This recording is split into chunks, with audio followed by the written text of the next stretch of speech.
I recently went to Japan and was really sad that I missed the cherry blossom season. But then I thought, why not bring the cherry blossoms to us through watercolor painting?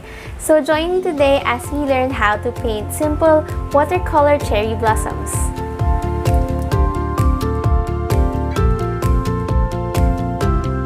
Hi everyone, my name is Jolly and welcome to my Skillshare class.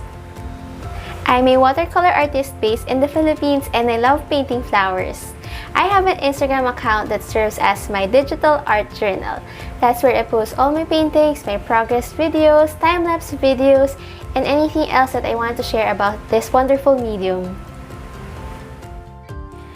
This class is suitable for beginners and for anybody who loves cherry blossoms. In this class, we are going to learn about the materials that you need, and then we will proceed to painting simple brushstrokes that will help you in painting the base of a cherry blossom flower. After learning how to paint individual cherry blossom flowers and buds, we are going to proceed to painting a cherry blossom branch just like this.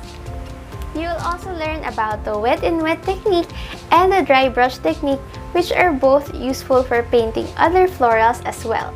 Painting cherry blossoms is really fun, and in this class you'll be able to learn simple tips and tricks on how you can add character to your painting. At the end of the class, you'll be able to accomplish a painting just like this, a cherry blossom branch. This is a step-by-step class that's easy to follow, so get your brush and let's get started.